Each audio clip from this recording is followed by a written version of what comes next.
In 2017, I had this friend called Magos, and at the time, Magos, I had told him that he was one of the only people who could make me laugh, ever. And there were few instances in which I did laugh genuinely, even at his jokes. Few instances in which I laughed genuinely at anything throughout the time I had been alive up to that point. And it was always an odd sort of thought that I had because I noticed it when I was very, very little. Um, I did not laugh at things the way that other people did. And as I had read about it or thought about it, I had assumed it was a problem that might just go away when I got older because people develop their sense of humor during puberty. I think I was told something like that at the time in an unrelated conversation, or I just heard it brought up somehow. So I thought my sense of humor was going to be perfectly fine by the time I got older. And then I hit puberty, I get older, and as I'm going through it, the later stages, I'm even interacting with people, and the problem doesn't change. I still do not laugh. Not as an instinctual gut reaction of, haha, that was funny, you got me. No. But I knew how to present the fake laugh better, because people like people who smile, people who giggle and laugh around, and to an extent, everybody does that. Everybody is going to laugh at jokes as a kind of social as a social tool to use in their toolbox because it's just what people expect a lot of the time. It's more awkward to not laugh at someone's jokes, and so people just don't.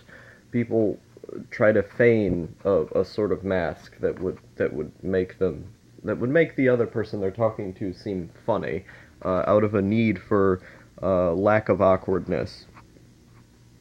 But I don't think most people are as pathological or extreme about it as I am, because I I cannot remember the last time I laughed genuinely. I may have presented myself as if I had laughed genuinely, as most people do every day, but I cannot remember. And I guess, was it when I watched? I was trying to go through watching some comedy shows and trying to find which one I liked. It might have been, was it the Dave Chappelle special? Yeah, no, it was the Dave Chappelle special, the new one. I had laughed a couple times watching that one, or it caught me off guard. But otherwise, like, I go back, for a long ass time looking through and can't find any other examples. And it's very odd because most people, they can watch comedy and they laugh at a bunch of different parts and they have a lot of fun, and they can watch all kinds of different comics. I can only get going at very, very specific ones most of the time. I can only almost never find myself laughing at anyone's jokes, at anything in television, at anything going on. I just don't laugh. I just haven't most of my life. Pretty much all of it. Just haven't. Not in a genuine way. Not in a significant way. I just don't laugh at stuff. And I know how to present the social farce, the mask of someone who laughs all the time and can be a fun, giddy, let's go get something kind of person. But that's not what I am internally. I'm not really laughing at things. I'm just kind of there. And what I thought was so special about, Magos was that he was one of the few people who every now and again could get that gut, instinctual, giggly, laughy reaction. He was one of the only ones ever. There were like two other people who I could name who did that a few times. Now, the fact that Magos could do it a few times was like an incredible feat to me. Um, and so I was telling him, wow, it's so cool that you can do this. And I maybe it's like an autism thing. I don't know. It's like I'm an emotionless robot, but when I tell people that, they go, "No, Star, it can't be true." I've had a lot of people tell me that. "No, Star, you're just saying that." And it's like, what do I do in that situation when I have my entire life of history of being an emotional robot? Um, and then all of a sudden everyone is telling me the opposite. Um, and so I mean maybe it's because I presented the farce so well that there's a lot of people who can look at it and go, "No, Star, it can't be true." Maybe there's something they want out of me, like there's something that would make me more beneficial as a person, or just more like uh, a cordial to be around if I wasn't an emotionless robot. I have no idea. Uh, I have no idea why people when I say that, people tend to go, "Oh no, Star, can't be true." I think maybe it's just because I put up the mask so well. I've gotten into certain habits of behavior that are so distinct that are able to convey a more emotional person. Um, and like that sort of character building, that use of the mask, maybe it's just become so prevalent that whenever I say the opposite, people go, "No, Star, can't be true." I have no idea. Um, it's very, very confusing because the narrative in my own head has been entirely, wholly consistent. As to whether or not I always present it that way, maybe there's a few kinks around the edges there. But going back through the years, and I don't know why I would have any motivation to not tell the truth about uh, tell the truth about this if I've contradicted myself so much at this point, supposedly.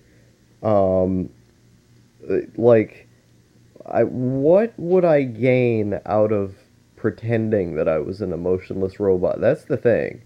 It's that like, what would I possibly get out of that? I have no idea. I have no idea what motivation I would have to want to be that. Um, and so it's very, very strange. It's very, very strange that I get this comment every now and again. And for all things considered, I'm not like a sociopath. I don't get angry. Almost never. I cannot remember a time when I got angry in the past. I can attempt to induce anger, like I can try to make myself angry, but it doesn't really work. It only lasts for like a few seconds or a minute, and then it goes away. Um, so I don't get angry, and it's not like a sociopath thing where they get mad and they want to kill people and stuff, and they're like, "Ooh, the pleasure of death," and all this other stuff. I mean, I think the idea of people dying is interesting on a conceptual level. Like, I'm not particularly turned on by or disgusted by videos of people dying, or seeing lots of really horrendous suffering.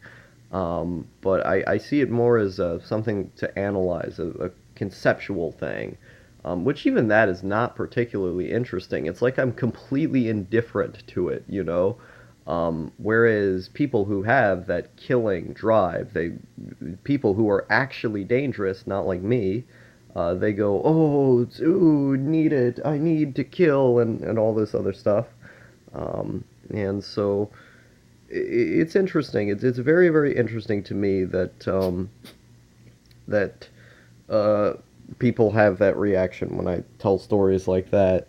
And the other thing too is that when I got presents, when I got presents at Christmas every year, or was just given anything, it could be something that I really wanted, that like I really, really wanted that year, or something that I didn't even know I wanted that I thought was amazing. And I would never emote. Never.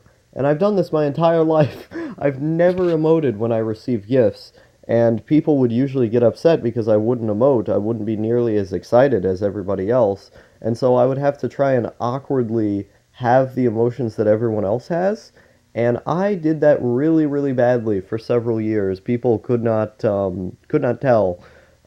what I was trying to do, and I couldn't tell what I was trying to do after a certain point because I was so bad at mimicking other people's emotions. But I kept trying to do it until eventually I got at least kind of decent at it. And now I can put on the mask when I need to, but I still don't emote when I receive gifts, you know? And I never wanted to be part of a family. That's the weird thing, is that, like, when I was with my family all these years, it's the same thing that I was talking about in my video, Why I Hate Living in the United States, 6 or so months ago. Um, is that I have always been in the mindset that I'm going to move out at some point. It's like I'm counting the years until I can, just because I have always preferred the idea of living a solitary lifestyle on my own. I told teachers this when I first got into school. They had said, raise your hand if you can't wait to get out on your own. And I was the only one who raised my hand. And everyone like looked shocked in the class. You want to get out on your own? And it's like, because I would have more alone time if I was out on my own, you know? Um, and so I've never valued being in a family. I've never cared. And it's not like a I'm going to be malicious to these people kind of thing. It's not even a like I don't care so much that I'm not going to do anything for these people kind of thing. It's just it's an inability to feel the emotion. And I say these things passionately to you now, passionate sounding. That's only because I mimicked other people talking passionately. It's not like I'm even super passionate about anything I'm saying. I'm just saying it. Like, if you go back to my old vlogs from early 2017, late 2016, and onward, you will find quite quickly that I had talked in an insanely monotone voice. My voice never went up or down. It just went. And that is how I've talked for the majority of my life. I only started talking like this from watching YouTubers and copying the speech patterns that they have. I watched a video about Markiplier talking about the importance of making your speech go up and down in order to keep the viewer entertained. And I watched that video several years ago, and then I copied it. I copied all of these things because I saw it engaged people. These people had more views than I did, and so I needed to do something. But my baseline instinct is to talk monotone. It's to talk without an affectation. It's just to say words. And if you go back through my old videos, you see that quite quickly, where I'm not even nervous. I'm just talking absurdly monotone, ranting on into the microphone or in the camera. Um, and people hated me for that. I got so much ridicule, so much abuse throughout the years for just constantly talking monotone. So I was told, you go on and on and on, and you never move your voice. And I was like, move my voice? How does that work? I didn't understand it. But it's because I don't feel the same emotions that would compel someone to do that. I have to artificially make myself do that. And I guess it's a good product for people, but there's a person separated from the product. The person isn't the product that's being produced, even if the person is heavily involved in the product, the person is still their own isolated entity away from the product. And so it's really weird. It's really weird to experience emotions and think like this. And I've done no shortage of videos at this point talking about being an emotionless robot. You can find them on my channel. I get a little bit too chunibyo with some of them.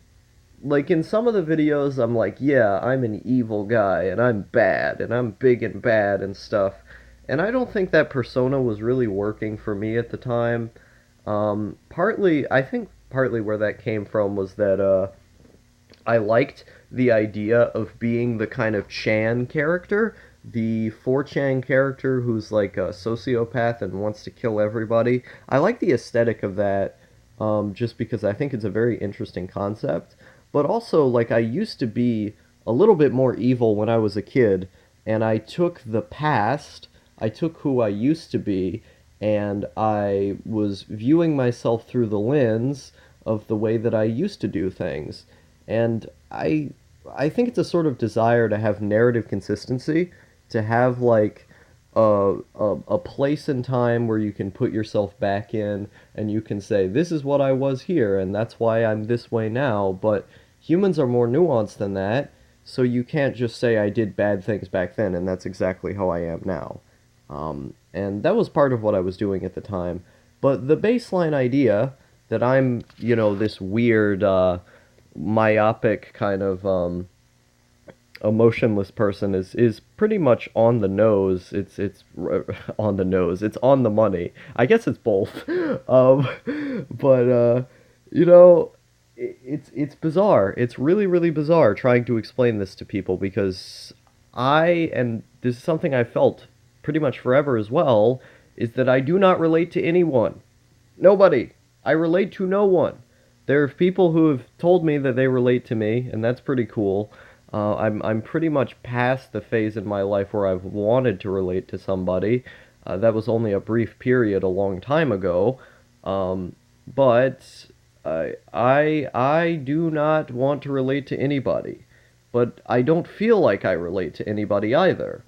Not on the level that I'm talking about. Not emotionally or ideologically and these other things. I am just so idiosyncratic in how I view emotions and experience them, and how my life experiences are so much different than everybody else's that I do not relate to anybody. And I don't need to, you know? Um, and so, let's see. There was another point I was going to make. Yeah, I think that's sort of the problem with communication with me, is that how can I communicate these ideas to people if I don't relate to the people fundamentally already? That's the thing that makes it more difficult.